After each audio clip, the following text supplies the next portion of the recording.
নমস্কার। বর্তমান বিশ্বে যে পরিমাণ টেকনোলজি এগিয়ে গেছে, সেখানে দাঁড়িয়ে মাধ্যমিক উচ্চ মাধ্যমিকের ছাত্রদের কেরিয়ার নিয়ে নতুন করে ভাবার সময় এসেছে। এখন আর মাধ্যমিক বা এইচএস পাশ করার পরে যদি কোনো ছাত্র বা ছাত্রী মনে করে আমি ডাক্তার হব বা ইঞ্জিনিয়ার হব বা মাস্টার হব বা কম্পিটিটিভ এক্সামের পরীক্ষা দেব, যে কোনো একটা সরকারি চাকরি গুছিয়ে নেব, আমার মনে হয় এই ধারণাগুলো থেকে বর্তমানে বেরিয়ে আসাটা খুব দরকার।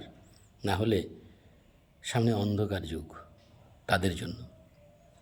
কারণ খুব তাড়াতাড়ি একটা সময় আসছে যেখানে এই সরকারি পদগুলিতে তেমন কোনো চাহিদা থাকবে না।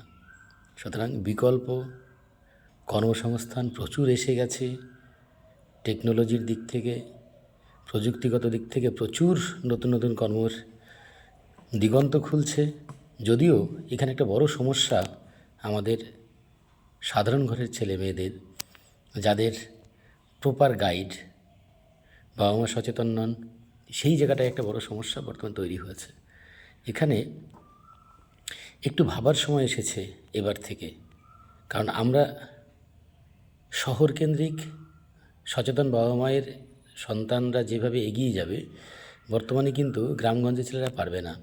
তারা হয়তো, যারা একটু ব্রিলিয়ান্ট, একটু এক্সট্রাঅর্ডিনারি স্টুডেন্ট, তারা হয়তো ওই যে কজন ডাক্তার ইঞ্জিনিয়ার হয়ে যাবে, বাদবাকি ছাত্ররা কিন্তু নর্মাল কোনো ভালো কোনো জব, ভালো কোনো কাজ পাবে না। সেই ক্ষেত্রে তাদেরকে নতুন করে ভাবতে হবে, যুগের সঙ্গে এগিয়ে যেতে হবে, তবেই সম্ভব। না হলে কিন্তু সামনে অন্ধকার।